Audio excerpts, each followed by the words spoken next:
Ô Luiz, tá, mas você fala de caixa, eu preciso gerenciar o saldo no banco, né? Ver se entrou ou não, ou tem alguma outra forma de analisar essa parte de fluxo de caixa? Porque é o seguinte, eu vejo o fluxo de caixa do dia a dia, mas eu tenho a DRE, né? O DRE ali, para mim, né, é o fundamental. Só com DRE você pode ir para o buraco e não estar sabendo, né? Fique claro isso.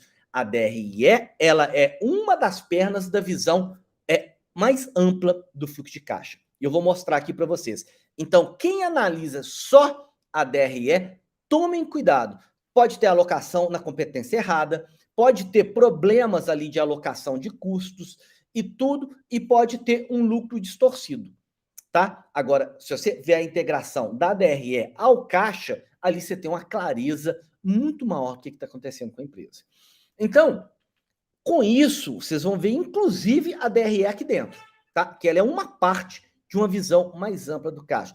Luísa, então eu posso tomar no caixa uma decisão operacional de gerenciar o saldo do dia a dia, ver se eu consigo pagar, tiro a resgate do banco? Sem sombra de dúvida, o caixa, você precisa fazer isso. Mas isso é em função de uma visão já muito maior de caixa, um planejamento. E a gente vai ver esse planejamento aqui exatamente do caixa. Então, existem na empresa, todas as empresas, das micro, mini, aquele que é eu empreendedor sozinho, até as gigantes, a Apple, né, da vida, três grandes atividades que geram e consomem caixa. E vocês precisam entender isso. Quais são essas três grandes atividades conceitualmente? Porque aqui vai partir todo o modelo mental de tomada de decisões para a empresa, usando uma bússola financeira. E quais são essas atividades? São as atividades operacionais, que eu já vou falar o que é, as atividades de investimento e as atividades de financiamento. São as três grandes atividades que devem direcionar toda a sua cabeça para uma tomada de decisão com relação à empresa. Porque se você falhar em uma delas ou tomar uma decisão desproporcional ao que precisaria, a empresa fica sem caixa e quebra. E por incrível que pareça, é muito fácil ficar sem caixa. Tá? Então, a primeira dessas atividades, que você tem que entender se essa atividade está gerando caixa ou consumindo caixa, gerando caixa ou consumindo caixa, são as atividades operacionais. O que são as atividades operacionais? São as atividades do dia a dia da empresa, do que ela faz. Se é serviço, é recebimento daquele serviço prestado, pagamento de pessoal, pagamento de imposto, pagamento de aluguel, tudo que é despesa e receita relativa à operação, a operação é fluxo de caixa operacional.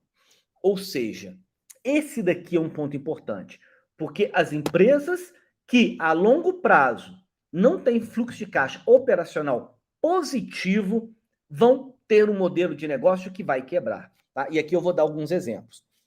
Uber é uma startup. Atividade operacional, fluxo de atividade operacional negativo.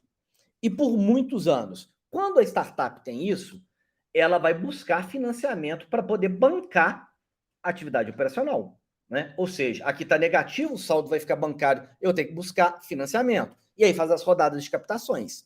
Tá? Então, o que acontece? E o que aconteceu com a Casai? Casai mesmo, ou Casai. Né? O que aconteceu? Ela gerando fluxo de caixa operacional negativo, negativo, negativo. Contando que vira e mexe tinha rodadas de investimento para colocar dinheiro para dentro, para financiar. Ela queima a caixa e aí coloca dinheiro para dentro. O que aconteceu? Os investidores começaram a ficar, né, meio já olhando que essa operação então, poderia não virar, e aí vem crise, vem um monte de coisa, ela não conseguiu buscar mais financiamentos para honrar aquele fluxo de caixa negativo, negativo, negativo. O que acontece? Quando acontece isso, quebra. Não tem jeito, quebra. Vai quebrar. E muitas empresas, startups, ficam no meio do caminho, empresas, independente se é startup ou não, no meio do caminho, porque não tomam decisões ali assertivas. Como que eu posso achar esse fluxo de caixa operacional? Tem duas formas. A primeira delas é pegar o extrato bancário, entrada e saída, ver o que é entrada receita relativa à operação e o que é saída relativa à operação. Né? E aí eu faço ali e sei se gerou fluxo de caixa operacional positivo ou negativo. Ah, Luiz, ótima ideia. Então, por que existe DRE? Porque existe uma coisa a mais, que é o que a gente chama de descasamento de prazo. Que eu vendo agora, recebo daqui 30 dias, 60, eu posso comprar agora, pagar daqui 15 dias, ou pagar à vista. Então, eu preciso ter mais detalhes que não simplesmente pegar um extrato bancário para poder olhar o que está acontecendo com a empresa. Então, eu preciso entender dois elementos que vai me gerar o extrato ali da atividade operacional, olhando DRE e necessidade de capital de giro, né? Que aí eu vou falar um pouco mais para vocês com relação a isso. Que vai dar a mesma coisa de pegar o extrato. Só que eu preciso entender, o extrato não vai me dar elementos para eu tomar decisão. Não vai me dar nenhum elemento, às vezes, para eu tomar uma decisão mais assertiva. Então, eu preciso detalhar. A primeira delas é o lucro líquido, né? Eu vou colocar aqui, só com ajustes não caixa, mas não precisa ficar preso a isso. O lucro líquido, ele é apurado pelo demonstrativo do resultado do exercício, que é o DRE. E aqui eu tenho um resultado que é o seguinte: se eu der lucro, eu tenho um potencial gerador de caixa operacional. Se a empresa, o resultado dela der prejuízo, ela tem um potencial consumo de caixa operacional. Potencial, né? Não consome direto. Ok? E como que eu vejo ali a performance do lucro? Eu tenho que analisar receita, custos, despesas operacionais, receita e despesas financeiras, imposto de renda e contribuição social. O normal do DRE. Né? Então, a grande maioria das empresas não tem a visão estratégica do fluxo de caixa. O fluxo de caixa é operacional, do dia a dia ali, mas não tem essa visão estratégica. E muitas empresas não têm isso. Tá? Então, com isso, a gente fica com a visão muito míope. Então, o primeiro ponto aqui, vocês têm que ter a DRE. Só que a DRE é uma perna de todo esse contexto, tá? É uma das mais importantes, né? Mas é uma perna. Então, e começa com o lucro líquido. Ah, Luiz, e o EBITDA? Existe muita vida depois do EBITDA. Depois a gente pode até pegar e destrinchar, fazer um raio-x no EBITDA. Mas existe vida depois do EBITDA. Existe depreciação, existe despesas financeiras, existe imposto de renda e contribuição social, muita coisa além do EBITDA, e o EBITDA mascara muitas das vezes isso. Então, eu tenho um lucro líquido. Ah, Luiz, então se eu der lucro líquido, eu vou gerar fluxo de caixa positivo? Não. Por quê? Porque eu tenho um outro elemento que eu preciso entender, que é o meu descasamento de prazos entre o momento que eu vendo até quando eu vou receber. Entre o momento que eu compro até o momento que eu vou pagar. Tá? Então, o que acontece? Todas as vezes que eu aumento o prazo de recebimento, mais dinheiro vai ficar aplicado no contas a receber. Então, mais demorado, a venda vai se transformar em caixa. Tá? Então, com isso, aqui, e eu vou dar uma aula depois só disso, de necessidade de capital de giro, se eu aumentar a minha necessidade de capital de giro, que é aumentando meu conta a receber, aumentando meu estoque ali, eu puxo caixa. E se eu reduzir a necessidade de capital de giro do ano para o outro, eu libero caixa. Então, o que acontece? Né? E aqui só para vocês verem, as alavancas da necessidade de capital de giro é contas a receber, contas a pagar e estoque. Tá? E o resultado, né, aqui é só para vocês verem, se ele for positivo, aumentar a minha necessidade de capital de giro, vai consumir caixa. E se for negativo, ele vai gerar caixa. Agora eu quero chamar uma atenção para vocês aqui. E nunca desconsiderem isso. Eu posso ter uma empresa com lucro, vamos supor, um lucro de R$100. Mas em função da estrutura de prazo de vendas, de política de estoque, de prazo de pagamento de fornecedores, eu aumentar a minha necessidade de capital de giro e essa necessidade de capital de giro ser maior do que o meu lucro. E o que acontece quando acontece isso? Eu vou consumir caixa da operação. O dinheiro gerado pelo lucro vai ficar preso no contas a receber, no estoque, sendo financiado pelo contas a pagar. Ou seja, esse lucro não é suficiente para aumentar essas coisas e ainda sobrar uma beirada para gerar caixa.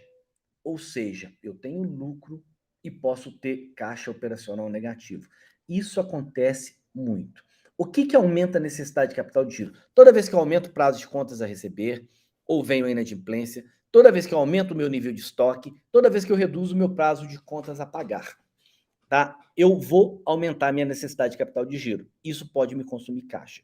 Então, quando alguém fala exatamente isso, Jarbas, efeito tesoura, né? Se o meu lucro ele não é suficiente para honrar nem o meu aumento da necessidade de capital de giro, o efeito tesoura, que aí vai ser uma outra live, capital de giro e necessidade de capital de giro, eu vou gerando um caixa operacional negativo, e se eu gero caixa operacional negativo, eu tenho que colocar dinheiro para dentro, eu tenho que financiar de algum lugar, né? Então eu tenho o que chama de efeito tesoura. E eu não sei se vocês já vivenciaram isso, mas é de carteirinha, e se vocês, né, são gestores, consultores, podem olhar que muitos empresários vão falar: eu cresci e o meu dinheiro sumiu. Por quê? Ou cresceu com prejuízo, aí tudo bem, ou às vezes até com lucro, mas deixou o dinheiro inteiro aqui na necessidade de capital de giro, porque não dimensionou adequadamente o ciclo financeiro da empresa. Tá? Então, isso daqui acontece. E startup vai acontecer direto. Startups até mais uma coisa. Ela já começa com prejuízo ali, porque ela precisa tracionar, ganhar escala para poder chegar no nível que começa a ter pelo menos um fluxo de caixa operacional positivo. Né? E isso é lei. Não adianta falar, não tem problema que eu não preciso ter fluxo de caixa operacional positivo. Tem sim, uma hora a conta chega. E a hora que a conta chega, a quebradeira é geral, né? Então, vocês têm que entender isso e tem que ser positivo no longo prazo, né? Não pode ser sucessivamente negativo, tá? E para você entender isso, ou você pega o extrato bancário, ou a partir da DRE e a variação da necessidade de capital de giro, você entende os elementos que você precisa mexer. E como é que eu analiso os elementos? Eu vejo receita, custos, despesas, né? Receita e despesa financeira, imposto de renda. No contas a receber, eu vou olhar faturamento, prazo médio de recebimento. No contas a pagar, eu vou olhar compras, volume de compras, prazo médio de pagamento. E no estoque eu vou ver quanto que está saindo do meu estoque e quanto que eu estou comprando ali. Então, eu consigo entender. Se eu tenho um problema aqui, ó, na atividade operacional, se eu pego só pelo banco, eu não sei aonde que está. Mas se eu pego pelo banco, sei que está dando lucro, aqui está puxando demais, eu tenho que chegar no elemento operacional que está destruindo o meu caixa. E eu só consigo fazer isso através desse detalhamento de uma forma positiva. O CDG não é suficiente para suprir a NCG. Ô, Jarbas, o mestre no modelo dinâmico do Michel Fleurier. É isso aí. Né? O capital de giro ele não é suficiente para suprir a necessidade de capital de giro. E o capital de giro ele vem ou de fontes de financiamento de longo prazo, empréstimos, debêntures, né? Ou algo assim, ou o lucro retido, né? Que aumenta o capital de giro. Isso é interessante. Vocês querem que eu dê uma aula mais aprofundada só de gestão do capital de giro? Aí a gente entra nisso, né? Se quiserem, que seja semana que vem na outra, porque semana que vem é com startup, e aí na outra eu posso entrar em capital de giro. Então, aqui é atividade operacional. Agora a empresa, né, na atividade operacional, ela precisa pensar em aumentar a operação. Né? Então, se ela precisa aumentar a operação, o tamanho da operação, desde que ela seja coerente, né? Ali ela vai precisar investir. Investir, né? Se for indústria, em máquinas, equipamentos, instalações, software, mesmo sendo ali startups, muitas das vezes são squads que vai fazer o quê? Desenvolver novos produtos, novas features, que vai ser investimento, que vai entrar em ativo ali, não circulante, no intangível. Né? Então, os investimentos é o que vai me dar suporte a longo prazo para eu aumentar a minha operação. Agora, então, as atividades de investimento, elas geram ou consomem caixa.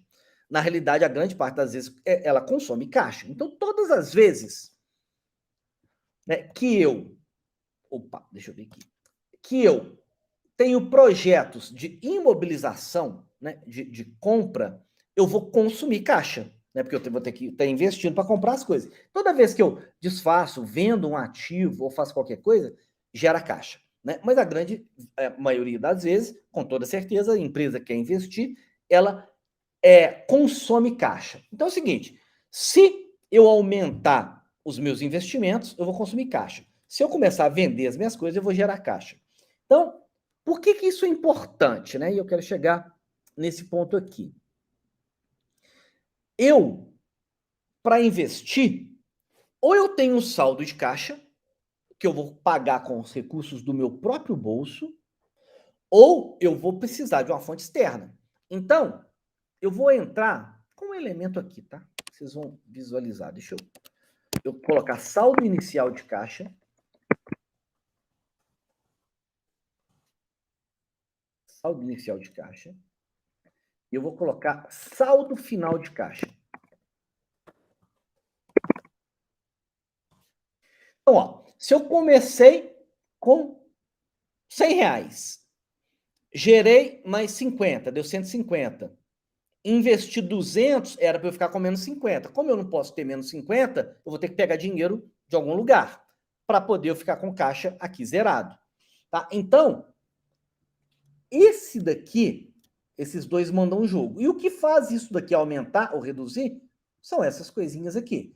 Então, todas as empresas, elas precisam ter uma operação positiva e os investimentos serão sempre para poder aumentar o tamanho dessa operação, tá? Ou a reposição ali. Mas eu preciso ter isso e esses dois eu tenho que fazer o seguinte, eu tenho que monitorar muito de perto, porque esse mais esse precisa a longo prazo dar positivo, tá? O operacional e o investimento.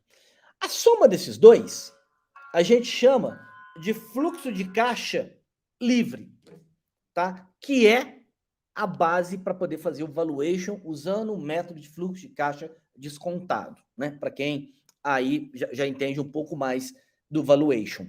Então, eu preciso estar aqui a longo prazo, esse danado aqui tem que ficar positivo, porque senão eu não consigo nem calcular valuation baseado no fluxo de caixa descontado. E aí, startups é diferente, porque isso aqui pode estar negativo, mas tem métodos diferentes para poder calcular o valuation de startups. Então, eu preciso que esses dois gerem a longo prazo positivo. Por quê?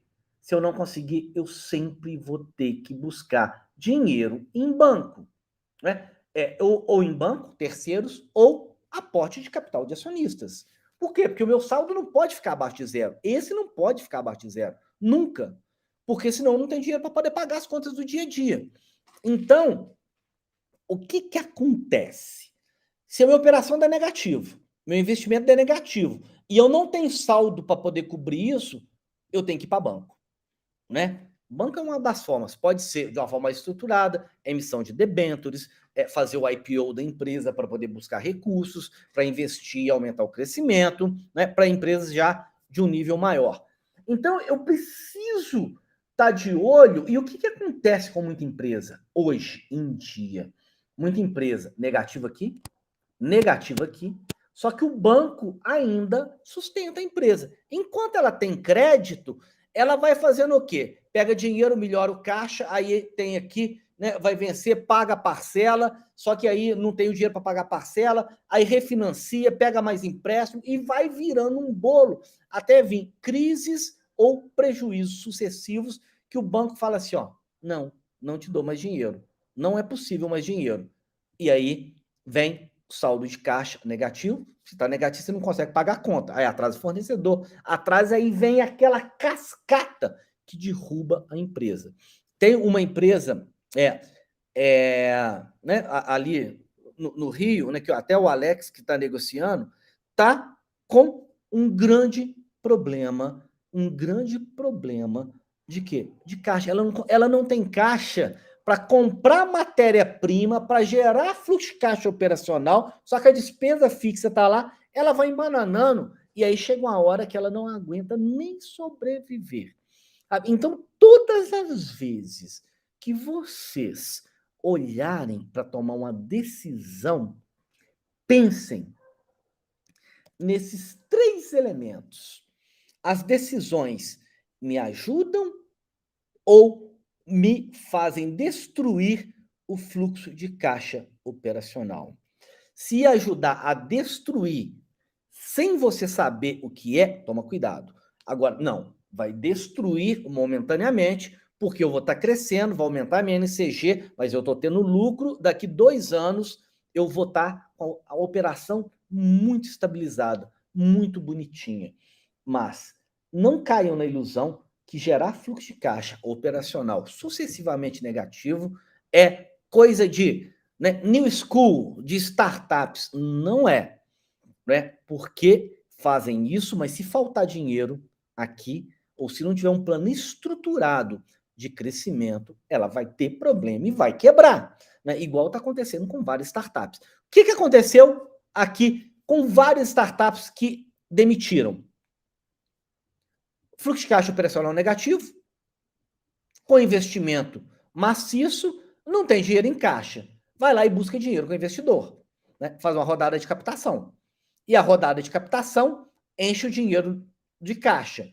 Com o dinheiro de caixa, né, que todas as empresas têm muito dinheiro em caixa, acham que estão folgadas, né, só que o dinheiro uma hora acaba, se você tomar uma decisão errada, vai o quê? Um monte de decisão e vai lá queimando caixa.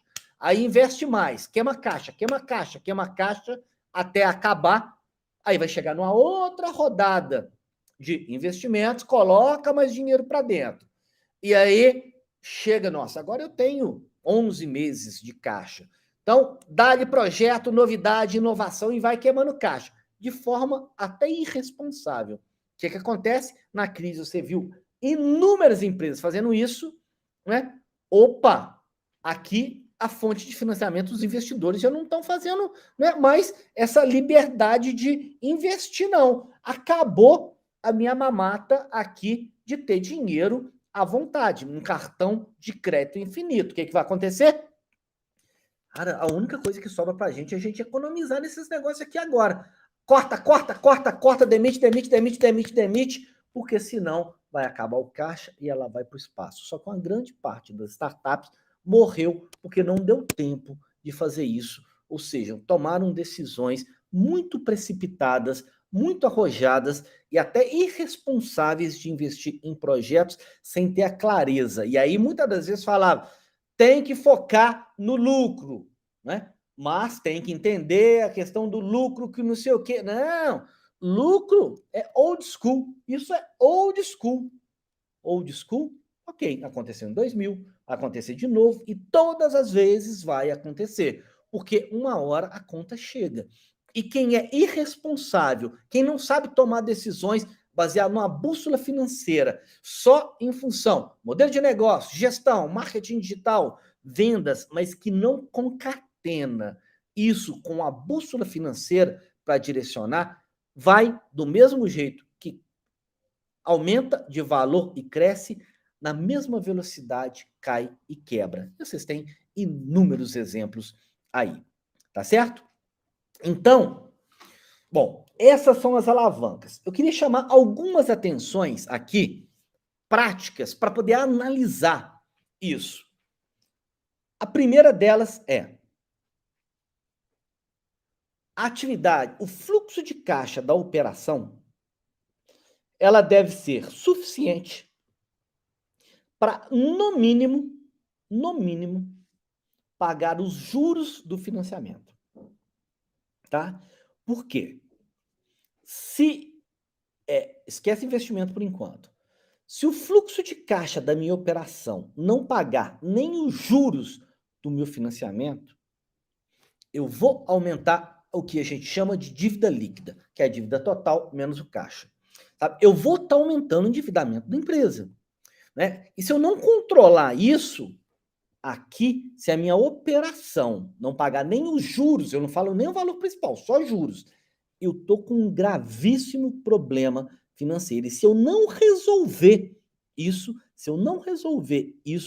eu vou ter problemas e a minha empresa pode estar quebrada hoje sem eu saber, cujo resultado da falência, né, ou vai acontecer daqui 2 anos, 3 anos, 4 anos, 5 anos. Mas se a gente analisar isso, já sabe que a empresa está com um problema hoje e que ela não tem um modelo de negócio sustentável. Ela não vai parar de pé. Ela só vai parar de pé enquanto eu conseguir rolar dívida, rolar dívida, rolar dívida.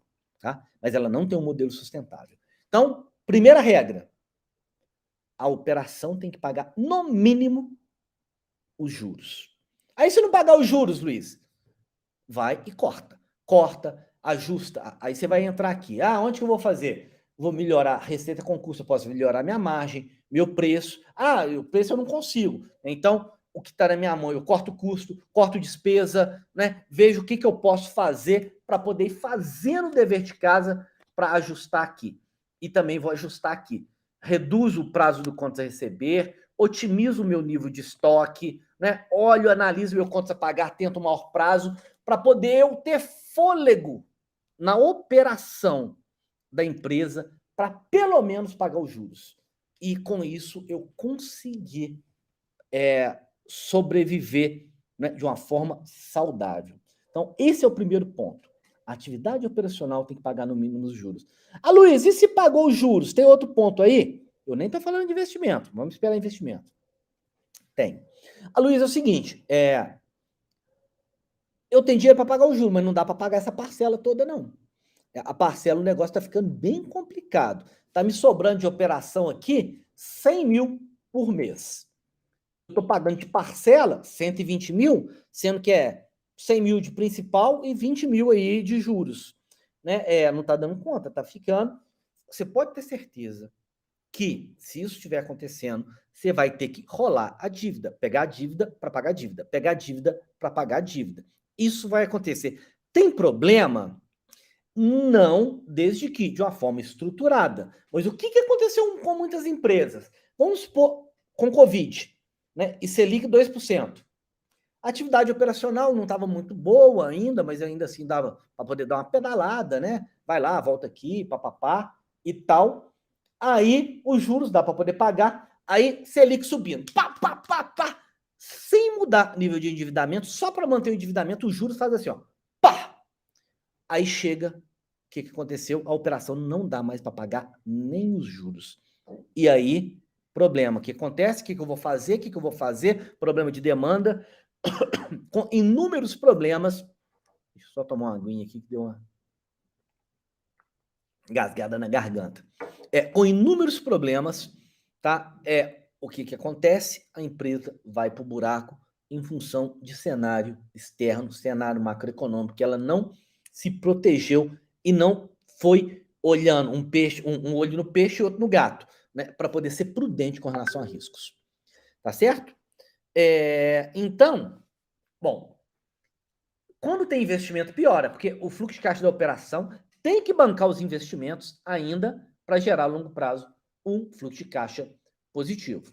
Tá? Então, aqui eu tenho até alguns modelos, né? Se vocês quiserem, aí eu passo aqui também, aqui é modelo mesmo, de fluxo de caixa operacional, como é que eu analiso, investimento, aqui é mais didático mesmo, tá? Aqui de financiamento, aí eu disponibilizo, quem pedir, eu passo o mapa mental, passo nesses materiais, porque eu estava querendo fugir aqui do fluxo de caixa operacional, resgate ou não. Queria que vocês tivessem uma visão bem mais ampla aqui. E soubesse que o lucro, o DRE, é uma perninha com alguns ajustes desse contexto todo, que eu tenho um saldo inicial de caixa, atividade operacional, que uma perninha aqui, que eu tenho investimentos e eu tenho financiamento.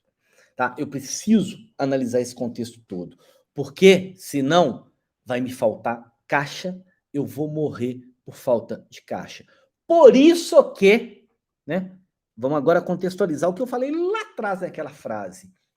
Receita sem margem é vaidade. Por quê? Receita sem margem vai fazer isso daqui muito bonito, mas eu vou estar com prejuízo, né? E não adianta nada. Eu só vou estar julgando a minha morte lá para frente. Receita sem margem é vaidade. Lucro é sanidade. Por que é sanidade? Porque aqui uma hora ele paga a conta, mas ele não é a única perna. Eu posso sobreviver sem lucro durante um tempo, num processo de reestruturação, né? Agora, por quê? O lucro é sanidade, porque esse daqui tem, mas o caixa, esse daqui é o rei, esse é a prioridade, porque se faltou dinheiro e eu não consegui captar, não tem o que eu faça mais para fazer a empresa sobreviver. Então, eu preciso, para ter saldo de caixa, tomar decisão não somente aqui, mas tomar decisão aqui, tomar decisão aqui e tomar decisão aqui. Será que o prazo dos meus financiamentos estão compatíveis, alongados, com o perfil do investimento que eu estou fazendo e quando que eu vou coletar isso na operação ou não? Se estiver desequilibrado, eu tenho um problema de caixa.